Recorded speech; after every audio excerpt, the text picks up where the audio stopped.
চাঁদাবাজ থাকবে না, জেনা ব্যভিচার থাকবে না, ওই সমাজটা শান্তির সমাজে পরিণত হবে। কথা বলেন ঠিক কিনা? এই গ্যারান্টি কে দিয়েছেন? আমার বন্ধুগণ, ওই আল্লাহ রাব্বুল আলামিন যারা কোরআনকে অস্বীকার করবে, সন্দেহ করবে, ওয়াল্লাযীনা কাফারু ওয়া কাযযাবু বিআয়াতিনা উলাইকা আসহাবুন নারি হুম ফিহা খালিদুন। আল্লাহ রাব্বুল আলামিন বলেন, আমার তরফ থেকে যে আয়াত তোমাদেরকে দেওয়া হলো, যে আয়াত আল্লাহ পাক রব্বুল আলামিন যে কোরআন দান করলেন, এটাকে যারা অস্বীকার করবে, সন্দেহ করবে, আল্লাহ পাক মিথ্যা প্রতিপন্ন করবে, আল্লাহ পাক রব্বুল আলামিন তাদের জন্য চিরস্থায়ী জাহান্নাম, তাদেরকে সেখানে অবস্থান করানো হবে, জাহান্নামের মধ্যে প্রবেশ করানো হবে। এটা তো গেল পরকাল। দুনিয়ার জীবনে যারা কোরআন মানবে না, কোরআনকে অস্বীকার করবে, সন্দেহ করবে, কোরআন উপেক্ষা করবে, তাদের সম্পর্কে আল্লাহ পাক রব্বুল আলামিন সূরা তাহার মধ্যে আল্লাহ পাক জানাইয়া দিলেন, দুনিয়ার জমিনে যারা কোরআনকে উপেক্ষা করবে, আছে কিনা কোন কথা বলেন? রাগ করলেন নাকি? কোরআনের কথা শুনলেই ওদের শরীরে জ্বালা পড়া শুরু হয়ে যায়, এগুলো এখন চলে না, জোরে কর নাউজুবিল্লাহ। শরিয়াতের কথা, কোরআনের কথা, নবীর কথা, হাদিসের কথা ওদের ভালো লাগে না, আছে না? এক শ্রেণীর মানুষ আছে না? জোরে কোন আছে না? আমার আল্লাহ রাব্বুল আলামিন সূরা তাহার মধ্যে জানায় দিলেন, ওয়ামান আ'রাদা আন যিকরি ফাইন্না লাহু মাঈশাতান দানকা ওয়া নাহশুরুহু ইয়াওমাল কিয়ামাতি আ'মা। আল্লাহ পাক বলেন, যারা এই আল্লাহর জিকির তথা কোরআন থেকে মুখ ফিরিয়ে নিবে, ঘাড় মুড়িয়ে অন্যদিকে ফিরে যাবে, আল্লাহ পাক বললেন ওদের জীবনটা, দুনিয়ার জীবনটা আমি রব্বুল আলামিন সংকীর্ণতার জীবন দান করব। সংকীর্ণতা মানে কি জানেন? তার মানে ওর পরিবারে শান্তি থাকবে না, ওর সমাজে শান্তি থাকবে না, ওর রাষ্ট্র জনপদেও শান্তি থাকবে না। ওই ব্যক্তি সব সময় অশান্তির দাবানলে ধাউ ধাউ করে জ্বলতে থাকবে। যদিও তার ক্ষমতা থাকবে, যদিও তার অর্থবিত্ত থাকবে, যদিও তার অনেক কিছু থাকবে, শান্তি নামক সুখের পায়রা তার থাকবে না। আমি ঢাকার আপনার ডিউএসএস, আমি ঢাকাতে প্রায় 2.5 বছর জমা পড়িয়েছি। মিরপুর ঢাকা বাইতুর রহমান জামে মসজিদ, প্রায় 10 থেকে 15,000 লোক নামাজ পড়তো, কন্যা আলহামদুলিল্লাহ। সেখান থেকে আমাদের রাজবাড়ির জন্য আমি আসছি, রাজবাড়ি জেলা মডেল মসজিদে জয়েন করেছি শুধু রাজবাড়ির মানুষের অনুরোধে। তা ওইখান থেকে বিভিন্ন সময় মেহমানদারির জন্য বড় বড় ধনাঢ্য ব্যক্তি ঢাকার শহরে থাকে, বোঝেন না, কোটি কোটি টাকার মালিক, দাঁড়ার পার 5 তালা কেনে, তাহলে কত টাকার মালিক তাদের? আল্লাহু আকবার, আল্লাহ তাদের দান করছেন। তো এক বাসায় গেলাম, যাওয়ার পরে এখন হাজব্যান্ড হলো বাংলা প্রফেসর, উনি আসছেন, আসার পরে কথা বলতেছেন বিভিন্ন কথা। ওয়াইফ তিনি দূরের থেকে করতেছেন, পরে তার ওয়াইফও বড় অফিসার, সেও বড় অফিসার। এক সময় তার ওয়াইফ এসে বলতেছে, হুজুর কি বলবো, আমাদের ঘরের মধ্যে তো অশান্তি, এই হাজব্যান্ড স্বামী আমরা প্রায় 2 বছর এক বিছানায় ঘুমাইনি। জোরে কর নাউজুবিল্লাহ। দেখছেন, ঘরের ভিতরে মনে হয় জান্নাত বানাইছে, প্রত্যেক রুমে রুমে এসি, তারপরে ঘরের ভিতরে শরীর চর্চার জন্য মেশিন, অনেক কিছু সাজানো গোছানো, কিন্তু ঘরের ভিতরে কি নাই? শান্তি নাই। এই নাই থাকার পিছনে পরে জানলাম ওনার হাজবেন্ড সে হলো মানে নাস্তিক্যবাদে বিশ্বাসী। জোরে কর নাউজুবিল্লাহ। দেয়ার ইজ নো গড, স্রষ্টা বলতে কেউ নাই, হ্যাঁ পরকাল বলতে কেউ নাই, এই বিশ্বাসে তিনি বিশ্বাসী। জোরে কর নাউজুবিল্লাহ। তা ওর ঘরে শান্তি থাকবে? কথা বলেন, থাকবে? এটাই হলো ওয়ামান আ'রাদা আন যিকরি ফাইন্না লাহু মাঈশাতান দানকা ওয়া নাহশুরুহু ইয়াওমাল কিয়ামাতি আ'মা। দুনিয়ার জমিনে যারা কোরআন থেকে মুখ ফিরিয়ে নিবে, আল্লাহর জিকির থেকে মুখ ফিরিয়ে নিবে, আল্লাহ পাক তাদেরকে দুনিয়ার জীবনে সংকীর্ণতার জীবন দান করবেন, আর আখিরাতের ময়দানে আল্লাহ পাক তাদেরকে অন্ধ করে উঠাবেন। অন্ধ, কানা হয়ে উঠবে ওরা। যখন কানা হয়ে উঠবে, অন্ধ হয়ে উঠবে, ও তখন বলবে ক্বালা রাব্বি লিমা হাশারতানি আ'মা ওয়া ক্বাদ কুনতু বাসীরা। ও তখন বলবে, আল্লাহ আমাদেরকে কেন অন্ধ করে উঠানো হলো? আমরা তো দুনিয়ার জমিনে দৃষ্টিশক্তিওয়ালা ছিলাম, আমাদেরকে কেন অন্ধ করে উঠানো হলো?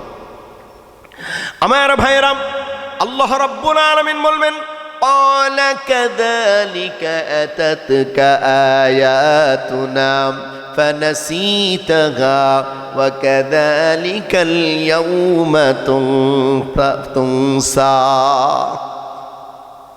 আল্লাহ পাক বলেন, আমার তরফ থেকে যে আয়াত, এই আয়াতকে তোমরা যেভাবে ভুলে গিয়েছিলে, যে কোরআনকে তোমরা ভুলে গিয়েছিলে, কোরআনকে তোমরা অস্বীকার করেছিলে, কোরআনের হুকুমকে অবজ্ঞা করেছিলে, আজ আমি তোমাদেরকে এভাবে ভুলে গেলাম, সেভাবেই তোমাদেরকে অন্ধ করে উঠানো হয়েছে। আমার প্রিয় ভাইয়েরা, আল্লাহ পাক যদি ওই বান্দার প্রতি নাখোশ হয়ে যান, ওই বান্দার কোনো উপায় থাকবে না। কি বলেন? আল-ইয়াওমা নানসাকুম কামা নাসিতুম লিকা ইয়াউমিকুম হাদা।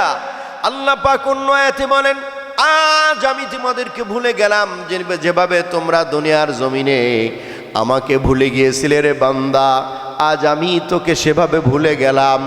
আল্লাহ যদি বান্দাকে ভুলে যায়, ওই বান্দার আর কোনো উপায় থাকবে না। কি বলেন? উপায় থাকবে। ওয়া মাওয়াকুমুন নার ওয়া মা লাকুম মিন নাসিরিন। আল্লাহ পাক বলেন, ওই বান্দা তুমি যাদের কারণে আমাকে ভুলে গিয়েছিলে, যেই নেতার কারণে, যেই লোকের কারণে, যেই লিডারের কারণে তুমি আমাকে ভুলেছো, আমার কিতাবকে ভুলেছো, আমার রসুলকে ভুলে গিয়েছিলে রে বান্দা, আজকে তোমাদেরকে ওই নেতারা, ওই লোকেরা কেউ তোমাদেরকে সাহায্যকারী হবে না। আজকে তোমার জন্য অবস্থান হলো চিরস্থায়ী জাহান্নাম। আমার বন্ধুরা, সুতরাং সেই কোরআন কারীম আমাদের জন্য নিয়ামত স্বরূপ আল্লাহ পাক রব্বুল আলামিন দান করলেন। সেই কোরআনের মাহফিলে যারা আমরা আসলাম, সেই কোরআন থেকে আমরা কথাগুলো শুনে নিজেদের জীবনে আমল করব, ধারণ করব, নিজেদের জীবনে বাস্তবায়ন করব। রাজি আছি ইনশাআল্লাহ? কোন রাজি আছি তো ইনশাআল্লাহ? ওই কোরআন আল্লাহ পাক রব্বুল আলামিন ঘোষণা করলেন, বান্দাকে সৃষ্টি করে তিনি অর্ডার করতেছেন, وَقَضَى رَبُّكَ أَلَّا تَعْبُدُوا إِلَّا إِيَّاهُ। ওই আল্লাহ পাক তিনি ফরমান জারি করতেছেন, হুকুম জারি করতেছেন, তোমরা আল্লাহ ছাড়া আর কারো ইবাদত করবে না। আল্লাহ ছাড়া আর কারো ইবাদত, গোলামি, দাসত্ব এগুলো তোমরা কারো করবে না। একমাত্র ইবাদত, গোলামি, দাসত্ব কার করতে হবে? নির্দেশটা কার? এই যুগে যুগে যত নবী রাসূলদেরকে আল্লাহ পাক পৃথিবীতে পাঠিয়েছেন, সব নবীদের মিশন ছিল একটাই। কয়টা ছিল? একটাই মিশন দিয়ে আল্লাহ পাক তৈরি করেছেন। সব নবীরাই একই দাওয়াত দিয়েছেন। কন্যা সুবহানাল্লাহ। আল্লাহ পাক বলেন, ওয়ালাকাদ বা'আসনা ফি কুল্লি উম্মাতির রাসূলা আন ইবুদুল্লাহা ওয়াজতানিবুত তাগুত। আল্লাহ পাক বলেন, আমি অবশ্যই যুগে যুগে অসংখ্য গণিত নবী রাসূলদেরকে প্রেরণ করেছি। তাদের কাজ একটাই ছিল, তারা বলেছিল আন ইবুদুল্লাহ, তোমরা একমাত্র শুধুমাত্র আল্লাহর ইবাদত করবে, আল্লাহ ছাড়া আর কারো ইবাদত বন্দি করবে না। আর দুনিয়ার জমিনে যারা তাগুত, সীমা লঙ্ঘনকারী, তাদের পথকে তোমরা পরিহার করবে। কার কথা? জোরে বলেন, কার কথা? তাগুত কারা জানেন? তাগুত হলো নিজের আল্লাহর আইন মানে না, আল্লাহর হুকুম, আল্লাহর কোরআন মানে না, অপর যারা মানে তাদেরকে বাধার সৃষ্টি করে, এদেরকে বলা হয় তাগুত। যেমন পৃথিবীর সবচাইতে বড় তাগুত হলো ফেরাউন ছিল। কে ছিল? ফেরাউন। আমাদের বর্তমান সময়ে পৃথিবীর গ্লোবালে যারা শাসন করছে, সাম্রাজ্যবাদ, সে আমেরিকার ডোনাল্ড ট্রাম্প, জাপান, চীন, রাশিয়া, তারপর ফ্রান্স, এই সমস্ত দেশের পারমাণবিক অস্ত্রধর, এরা কিন্তু যত বড় ক্ষমতা ধর হোক, তারা নিজেদেরকে খোদা দাবি করে নাই, করছে নাকি? তারা নিজেদেরকে খোদা দাবি করে নাই। তার মানে তদানীন্তন সময়ের সুপার পাওয়ার ফেরাউন কিন্তু এদের চাইতেও বেশি ক্ষমতাধর ছিল। কথা বলেন ঠিক কিনা? ক্ষমতার দাপটে সে নিজেকে বলেছে আনা রব্বুকুমুল আলা, আমি তোদের সবচেয়ে বড় খোদা। জোরে কর নাউজুবিল্লাহ। সে নিজের খোদা দাবি করছিল, কত পাওয়ার তার ছিল। আমার প্রিয় ভাইয়েরা, এত ক্ষমতা তার, সে নিজে মুসা আলাইহিস সালামের দিন, আল্লাহর দিন মানল না। যারা মুসার উপর ঈমান আনলো তাদের উপর অত্যাচার, জুলুম, নির্যাতন করা শুরু করলো। কথা বলেন ঠিক কিনা? অসংখ্য বনি ইসরায়েলের শিশুদেরকে নির্মমভাবে হত্যা করেছিল। বনি ইসরায়েলের শিশুদেরকে নির্মমভাবে মেরেছিল মুসা অর্থাৎ ফেরাউন, যাতে মুসা আলাইহিস সালাম পৃথিবীতে জন্মগ্রহণ করতে না পারে। এই জন্যই অসংখ্য বনি ইসরায়েলের শিশুদেরকে নির্মমভাবে মেরেছিল। মুসা আলাইহিস সালাম, আল্লাহ পাক তাকে পৃথিবীতে পাঠালেন। পাঠানোর পর যখন তিনি দাওয়াত দিলেন, মুসা কালিমুল্লাহ যখন দাওয়াত দিলেন, আল্লাহ পাক হুকুম করলেন ইযহাব ইলা ফিরআউনা ইন্নাহু তাগা। মুসা রে, তুমি যাও ফেরাউনের কাছে যাও, কেননা সে সীমা লঙ্ঘন করেছে, তাগুত হয়েছে, সে সীমা লঙ্ঘন করে নিজের খোদা দাবি করছে। যাও রে মুসা, তুমি আমার পক্ষ থেকে তাকে দাওয়াত দাও। মুসা আলাইহিস সালামকে দাওয়াত দিল। দাওয়াত দেওয়ার পর মুসা আলাইহিস সালাম দাওয়াত দিল ফেরাউনকে। ফেরাউন দাওয়াত গ্রহণ করলো না, বরঞ্চ যারা মুসা কালিমুল্লাহর দাওয়াত গ্রহণ করেছিল তাদেরকে তিনি শাস্তির আওতায় নিয়ে আসলো। ফেরাউন এমনভাবে শাস্তি দিল, যারা ওই ইসলাম তদানীন্তন সময়ের দিন গ্রহণ করত তাদের উপর অত্যাচার, জুলুম, নির্যাতন করত। মুসা আলাইহিস সালামের দিন গ্রহণ করলেন ফেরাউনের স্ত্রী হযরতে আসিয়া। তিনি ইসলাম গ্রহণ করলেন, মুসার উপরে ঈমান আনলেন, কালিমা পড়ে লা ইলাহা ইল্লাল্লাহু মুসা কালিমুল্লাহ। আমার প্রিয় ভাইয়েরা, করুণ ঘটনা মনে পড়ে গেল। আহারে, মুসা আলাইহিস সালামের উপরে আসিয়া ঈমান আনলো। এই ঘটনা যখন ফেরাউনের কানে চলে গেল, ফেরাউন ঘরে ফিরে আসিয়াকে ডেকে জিজ্ঞেস করে, আসিয়া রে, তুই তো আমার স্ত্রী, তোকে তো আমি অনেক ভালোবাসি রে আসিয়া, তুমি আমাকে বাদ দিয়ে মুসার খোদার উপর ঈমান আনলা, আমার দুশমন মুসার খোদার উপর ঈমান আনলা। তুমি কি জানো এর পরিণতি কি হবে? তাড়াতাড়ি ঈমান ছাড়ো। আসিয়া একজন নারী, তিনি ডাক দিয়ে বলে, এ ফেরাউন, তুমি আমার স্বামী, আমি জানি তুমি কত বড় খোদা, তোমার ভিতরে কতটুকু পাওয়ার আছে আমি জানি। আমি এমন এক রবের সন্ধান পেয়েছি রে ফেরাউন, যেই রব, যেই মালিক, যেই খোদা তোমারও খোদা আমারও খোদা। সুবহানাল্লাহ। ফেরাউন ডেকে বলে, আসিয়া, তুমি কি জানো এর পরিণতি কি হবে? আসিয়া ডেকে বলে, ও ফেরাউন, তুমি ক্ষমতাধর, তুমি ইচ্ছা করলে যা ইচ্ছা তাই করতে পারো, আমাকে মারতেও পারো, কাটতেও পারো, কিন্তু আমি যে আল্লাহর সন্ধান পেয়েছি, যে রবের সন্ধান পেয়েছি, সেই রবের উপর থেকে ঈমান ছেড়ে দিব না।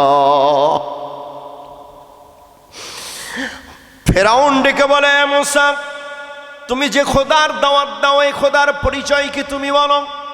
ক্বালাম ফামা রাব্বুকুমা ইয়া মুসা। এ মুসা, তুমি যে রবের কথা বলে, রবের পরিচয়টা কি তুমি বলো? মুসা আলাইহিস সালাম ডেকে বলে, এ ফেরাউন, আমার খোদা এমন খোদা যিনি সমস্ত কিছু সৃষ্টি করেছেন এবং তাদের পথ চলার রাস্তাও বলে দিয়েছেন। কোন সুবহানাল্লাহ। আসিয়াকে গ্রেফতার করা হলো, সৈন্যদেরকে লেলিয়ে দেওয়া হলো। তোমরা এক কাজ করো, আসিয়া যেহেতু আমার ফিরে আসলোই না, ওকে লাঠির সাথে তোমরা বেঁধে ফেলো, প্যারাক লাগাইয়ে দাও। আমার ভাইয়েরা, আসিয়াকে সৈন্যরা বেঁধে ফেলল, লাঠির সঙ্গে খুঁটির সঙ্গে হাত পা বেঁধে প্যারাক লাগাইয়ে দেওয়া হলো। এক পর্যায়ে ফেরাউন নির্দেশ দিল, সৈন্যরা তোমরা আসিয়াকে পিটাতে থাকো, এমন ভাবে পিটাও পিটাও আসিয়ার কান্দার আওয়াজ যেন আমার কর্ণগোচর হয়, কানে আসে। সৈন্যরা আসিয়াকে পিটাতে থাকলো। এক পর্যায়ে ফেরাউন নির্মম ভাবে তার স্ত্রী আসিয়াকে বলল, আসিয়া রে, এখনো সময় আছে, তুমি ঈমান ছেড়ে দাও, তোমাকে আমি চিকিৎসা করে সুস্থ করে তুলব।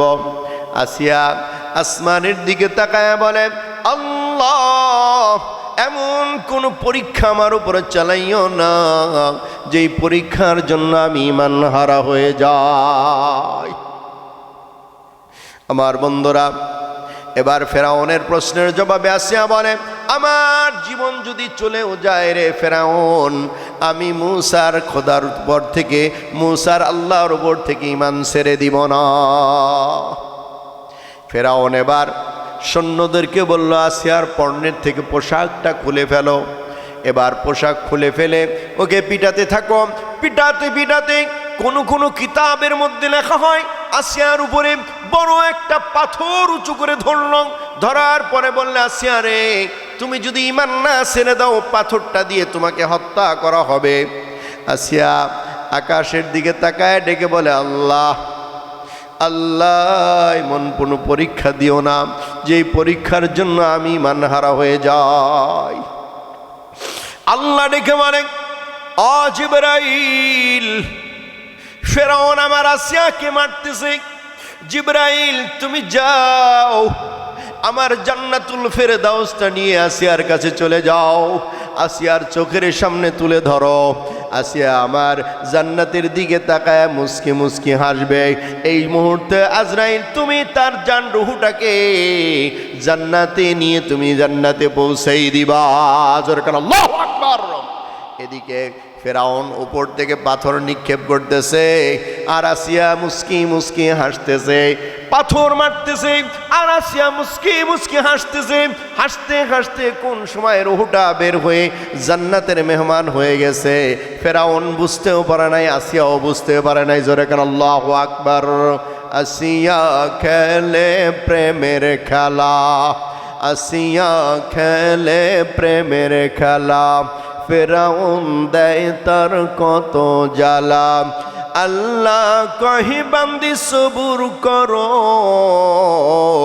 খুলিয়া দেব জান্নাতের তালা। লা ইলাহা লা ইলাহা লা ইলাহা ইল্লাল্লাহ, লা ইলাহা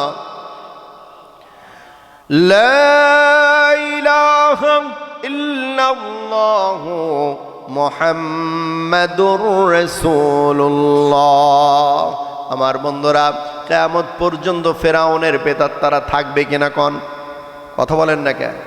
ফেরাউনের প্রেতাত্মারা, ফেরাউনের পক্ষের শয়তানির পক্ষের শক্তিগুলো থাকবে। আর ওরা দুনিয়ার জমিনে কিয়ামত পর্যন্ত যারাই আল্লাহর কোরআন মানবে, আল্লাহর দিন মানবে, যারা আল্লাহ এবং তার রাসূলকে নিয়ে চলবে, যারা হিজবুল্লাহ আল্লাহর দলের সৈনিক হবে, ওদের উপরে এভাবেই ফেরাউনের মতো অত্যাচার করবে, জেলের মধ্যে ঢুকায়া দিবে, তারপরে আয়না ঘরে রাখবে, মিথ্যা অপবাদে ফাঁসির কাস্টে ঝুলাইয়া দিবে। কথা বলেন ঠিক কিনা? কথা বলেন ঠিক না? কিয়ামত পর্যন্ত ফেরাউনের উত্তরসূরিরা থাকবে। আমার বন্ধুরা, এখানেই শেষ নয়।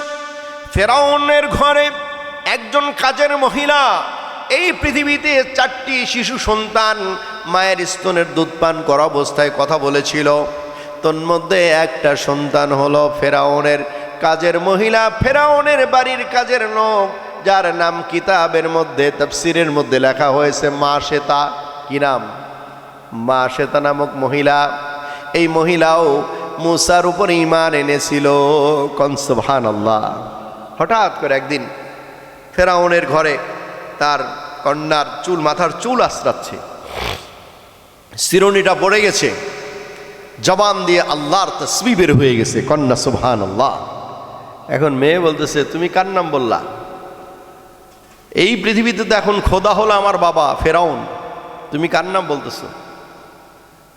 তখন মাশেতা নামক মহিলা ডাকে বলে যে আমি যেহেতু তুমি বুঝেই ফেলেছ, তাহলে শোনো, তোমার বাবার যিনি খোদা, তোমার বাবার যিনি রব, সেই আল্লাহর উপরে আমি ঈমান এনেছি। কোন সুবহানাল্লাহ।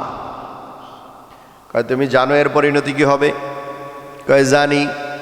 তোমার আব্বা হলো এই এলাকার প্রধানমন্ত্রী, তার হাতে পুলিশ আছে, সেনাবাহিনী আছে, র্যাব আছে, আনসার আছে, বিজিবি আছে, মানে বর্তমান সময়ে যা আর কি সেটা বললাম। ওই সময়ে সব ক্ষমতার মালিক ফেরাউনের কাছে। তোমার বাবা ক্ষমতার দাপটে যা ইচ্ছা তাই করতে পারবে, কিন্তু শোনো ফেরাউনের মেয়ে, শোনো, আমি এমন রবের পরিচয় পেয়েছি যেই রবের উপর থেকে ঈমান আমি আর ছেড়ে দিব না। আমাকে যদি মেরেও ফেলানো হয় ঈমান ছাড়ব না। আমার মায়েরা বোনেরা যারা ওয়াজ শুনতেছেন তাদেরকে বলি, লক্ষ্য করে বলি, মায়েরা বোনেরা আপনারাও যদি খাদিজা, আয়েশা এবং মাশেতা, আসিয়ার উত্তরসূরি হন, আপনাদের ঈমানের কত দাম ছিল। কোন সুবহানাল্লাহ। মাশেতাকে ফেরাউন গ্রেপ্তার করলো। সংক্ষিপ্ত কথা বলছি, মাশেতাকে ফেরাউন গ্রেপ্তার করলো, খুঁটির সাথে বেঁধে দেওয়া হলো, হাতের মধ্যে পায়ের মধ্যে প্যারাক মেরে দেওয়া হলো। মাশেতা আকাশের দিকে তাকাইয়া কয়, আল্লাহ আমার উপরে এমন পরীক্ষা চালাইও না যেই পরীক্ষার দরুন আমি ঈমান হারা হয়ে যাই। এমন পরীক্ষা তুমি চালাইও না আমার উপরে যাতে আমি ঈমান হারা হয়ে যাই। ফেরাউনের সৈন্যরা পিটানো শুরু করলো, কিন্তু ইমানদার নারী মাশেতা ঈমান ছেড়ে দেয় না। আল্লাহর তাসবিহ গুলো পড়তেছে। এবার ওই মাশেতার ছিল দুইটা সন্তান, একটা ছেলের বয়স, সন্তানের বয়স 7 বছর, আর একটা সন্তানের বয়স হলো 3-4 মাস। ফেরাউন ডেকে বলে, ওই মহিলার সামনে আগুন ধরাও, আগুনের উপরে ড্যাগ বসাইয়া দিয়ে তেল জ্বালাতে থাকো। তেল যখন টকবক টকবক করতেছে, এবার মাশেতার 7 বছরের কলিজার টুকরা সন্তানটাকে মাশেতার সামনে নিয়ে আসা হলো। নিয়ে এসে বলল, এ মাশেতা শোন, তুই যদি ঈমান না ছেড়ে দিস, তোর কলিজার টুকরা সন্তান 7 বছরের সন্তানটাকে ওই আগুনের টকবক করা তেলের মধ্যে ডুবায় দেওয়া হবে, হত্যা করে দেওয়া হবে। মাশেতা আকাশের দিকে তাকায়, আল্লাহকে ডেকে বলে, আল্লাহ তুমি পরীক্ষা চালাও, কিন্তু এমন পরীক্ষা চালাইও না যেই পরীক্ষার জন্য আমি ঈমান হারা হয়ে যাই। আমার বন্ধুরা, মাশেতার 2 চোখ দিয়ে ঝরঝর করে পানি পড়তেছে। ফেরাউন ডেকে বলে, মাশেতা তুমি ভয় পেয়েছো নাকি? তুমি এখনো সময় আছে, ঈমান ছেড়ে দাও, তোমাকে ছেড়ে দেওয়া হবে, সন্তানও বেঁচে যাবে। এবার মাশেতা বলে, আমার সন্তান কেন, আমার সন্তান সহ আমাকেও যদি হত্যা করে ফেলো তবুও আমি ঈমান ছেড়ে দিব না। জোরে কেন আল্লাহু আকবার। আমার বন্ধুরা, সঙ্গে সঙ্গে ফেরাউন 7 বছরের টুকটুকে সন্তানটাকে, কিশোর সন্তানটাকে মায়ের সামনে নির্মমভাবে ওই টকবক করা তেলের মধ্যে ডুবাইয়া দিয়ে শহীদ করে দিল। আমার সেটা আকাশের দিকে তাকাইয়া কয়, আল্লাহ দয়া করে মেহেরবানি করে আমার ঈমানের এমন পরীক্ষা নিও না যাহাতে আমি ঈমান হারা হয়ে যাই। ঈমান ছেড়ে দিল না। এবার ফেরাউন ডেকে বলে, 4 মাসের শিশু সন্তানটাকে নিয়ে আসো। 4 মাস শিশু সন্তানের মাসে তার স্তনের সঙ্গে লাগায় দাও। মায়ের স্তনে যখন দুধ পান করা শুরু করেছে সন্তান, মায়ের মনে মাতৃত্বের টান এসে গেছে। এবার মা সেটা চিন্তা করে, আহারে আমার একটা সন্তানকে আমার সামনে নির্মমভাবে হত্যা করা হলো। এই শিশু তো কিছু বোঝেও না, কথাও বলতে পারে না। একটা সন্তান আমি মা আমার সামনে হত্যা করলো, এই সন্তানটাকেও না জানি নির্মমভাবে হত্যা করে। এবার তিনি চিন্তা করতেছেন, না হয় এখন ঈমান ছেড়ে দেই, পরে আবার ঈমান আনবো। এই পরিকল্পনা যখন করতেছে, সঙ্গে সঙ্গে ফেরাউন নিজ হাতে সন্তানটাকে স্তন থেকে টান দিয়ে নিয়ে ওই আগুনে জ্বলতেছে, তেলগুলো টকবক করতেছে, ওর মধ্যে ছুঁড়ে মারবে। এই মুহূর্তে মা ডেকে বলে, এ ফেরাউন শোনো, তুমি আমার সন্তানটাকে মেরো না, মেরো না, মেরো না। ফেরাউন রে একটু দাঁড়াও, দাঁড়াও, দাঁড়াও। যখন মা দুঃখিনী এভাবে সন্তানের জন্য ফেরাউনের কাছে কাকুতি মিনতি করতেছে, এ পর্যায়ে আল্লাহ রাব্বুল আলামিনের কুদরত ওখানে হাজির। আল্লাহ পাক রব্বুল আলামিন 4 মাসের শিশু সন্তানের জবানকে খুলে দিলেন। 4 মাসের শিশু সন্তান ডাক দিয়ে বলে, মা তুমি ভয় পেও না, তুমি দুঃখ পেও না, তুমি টেনশন করো না, তুমি কষ্ট পেও না। আমার একটি ভাই ওই জান্নাত, ওটা আগুন নয়, ওটা আগুনে জ্বলা তেল নয়, ওটা হলো একটা জান্নাতের বাগান। জোরে কান আল্লাহু আকবার। ও মা, আমার ভাই জান্নাতের বাগানে চলে গেছে, আমিও জান্নাতে যেতে চাই, তুমিও আমার সঙ্গে জান্নাতে চলে আসো। আমার বন্ধুরা, এভাবে ইমানদারদের উপরে তাগুতি শক্তি যুগে যুগে পরীক্ষা করেছে, যুগে যুগে অত্যাচার করেছে। কিয়ামত পর্যন্ত তাগুতি শক্তিগুলো থাকবে। যেখানে ইসলামের কথা বলা হবে, যেখানে কোরআনের কথা বলা হবে, যেখানে দ্বীনের কথা বলা হবে, যেখানে সত্যের কথা বলা হবে, তার বিরুদ্ধে তারা কথা বলবে, এবং যারা বলবে তাদের উপর অত্যাচার, জুলুম, নির্যাতন কিয়ামত পর্যন্ত এই শয়তানি তাগুতি শক্তি ফেরাউনের উত্তরসূরিরা করতে থাকবে। কথা বলেন ঠিক কিনা? ঠিক না? যেখানেই আল্লাহর কথা, রসুলের কথা, কোরআনের কথা, সত্যের কথা যারা বলবে, তাদের উপরে এই শ্রেণীর বদমাইশগুলো, ফেরাউনের উত্তরসূরি যারা, তারা মস্কারি, ঠাট্টা, হাসি, এ ধরনের উপহাসমূলক কথা বলবে। কথা বলেন ঠিক কিনা? সম্মানিত ভাইয়ের আমার, সুতরাং নবী রাসূলগণ তারা এসেছিলেন এই দাওয়াত দিতে, একই দাওয়াত। মনে আছে তো? ওয়াজ কিন্তু ঘুরে ঘুরে জায়গায় আসতেছে, কোরআনের দিকে রুজ্জু হচ্ছে আমরা। একই দাওয়াত সব নবীরাই। ইয়া কওমি ইবুদুল্লাহ মা লাকুম মিন ইলাহিন গায়রুহু।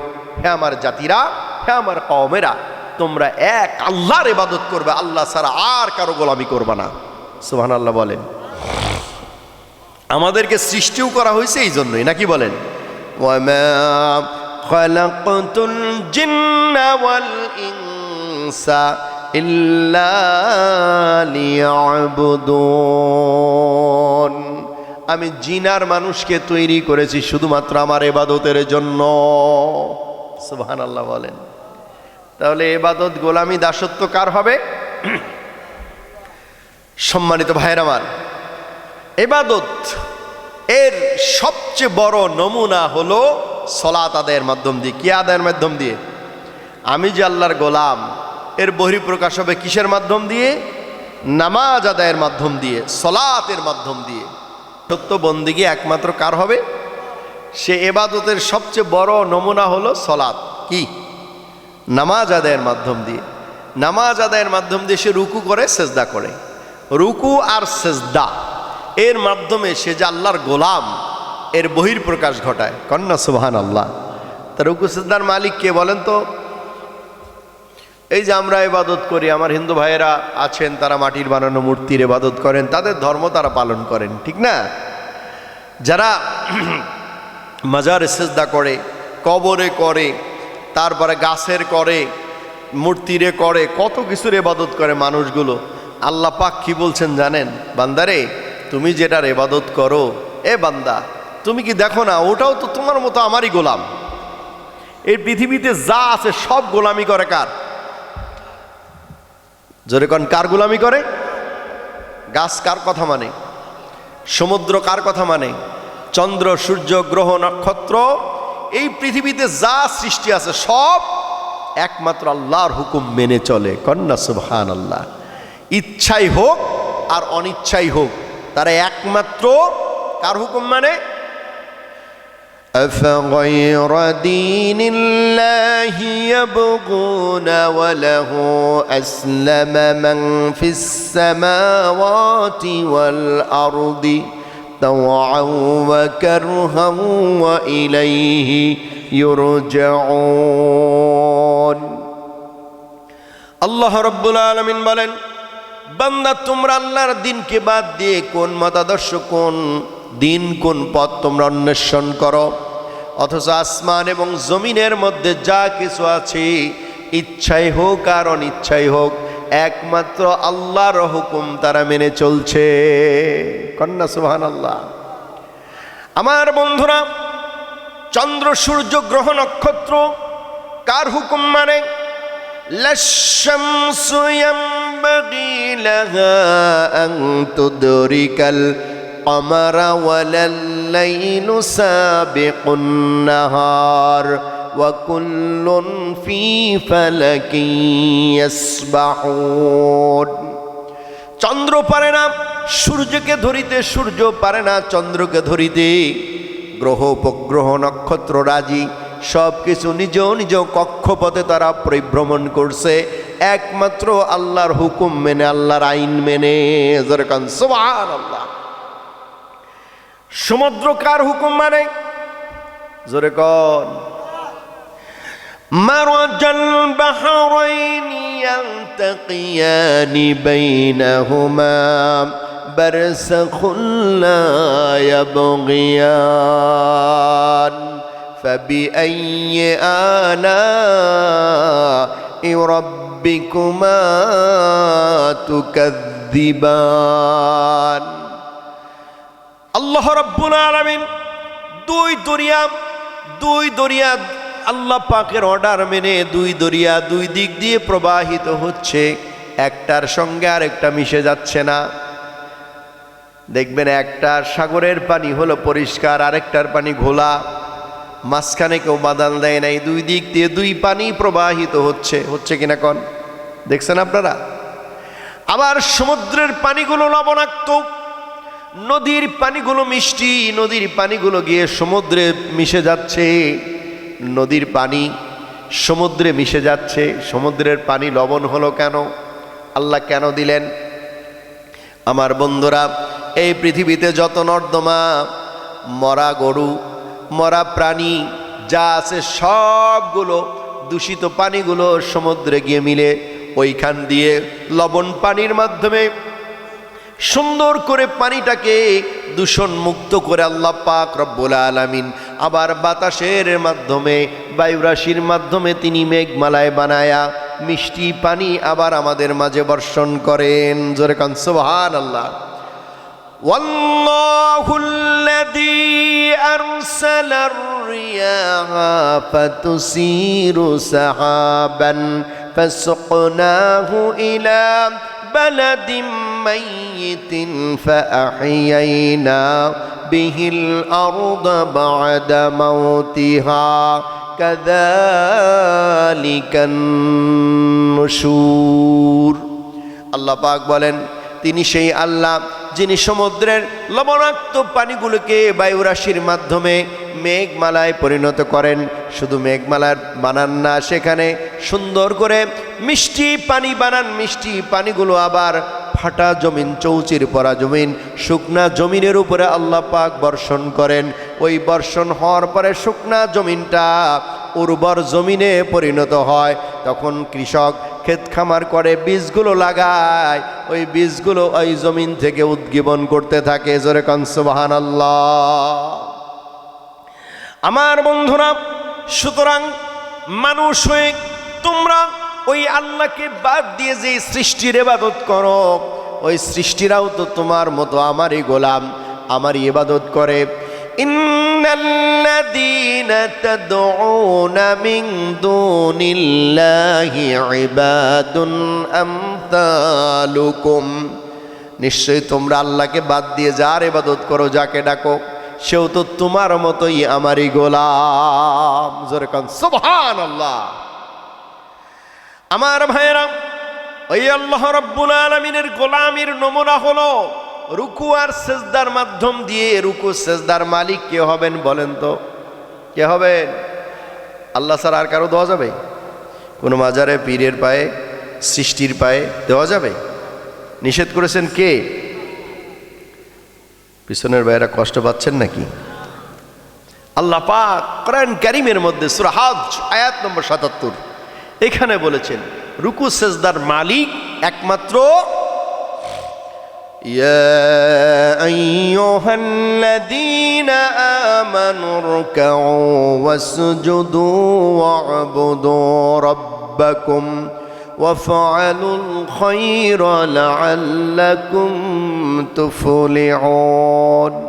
আল্লাহ পাক বললেন, হে ঈমানদারগণ, তোমরা রুকু করবা, সেজদা করবা তোমাদের রবের জন্য। কার জন্য? আল্লাহর জন্য।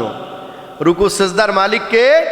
জোরে কন, আল্লাহ রাব্বুল আলামিন, তিনি রুকু সেজদার মালিক। তোমরা যদি রুকু সেজদা ঠিক মতো করতে পারো তাহলে আশা করা যায় তোমরা সফলতা লাভ করবে, দুনিয়ার জমিনে তোমরা কল্যাণমূলক কাজ করবে, আশা করা যায় তোমরা সফলতা লাভ করবে। তাহলে রুকু সেজদা এই আল্লাহ ছাড়া আর কাউকে দেওয়া যাবে? কথা বলেন, দেওয়া যাবে? আরে ভাই, যে গাছরে দেন, যে মানুষটারে দেন, যাকেই দেন, আসলে সেটাও তো আল্লাহর বানানো জিনিসই, নাকি কন? আল্লাহ পাক বলছেন, লাম তাসজুদু লিশ-শামসি ওয়ালা লিল-কমারি ওয়াসজুদু লিল্লাহ। মানুষের চিরাচরিত একটা অভ্যাস ছিল, কোনো না কোনো মানুষের কাছে, সৃষ্টির কাছে তারা মাথা নত করত। কেউ সূর্য পূজা করত, কেউ অগ্নি পূজা করত, কেউ চন্দ্র পূজা করত, কেউ গাছ পূজা করত, কেউ মাটির বানানো মূর্তি পূজা করত, কেউ কাঠের বানানো মূর্তি পূজা করত। এই জন্য আল্লাহ পাক বললেন, এ সমস্ত জিনিস, এগুলোর পূজা তোমরা করবে না, পূজা করবা। পূজা মানে ইবাদত, বুঝতে পেরেছেন? হিন্দুরা পূজা বলে, পূজা করবা।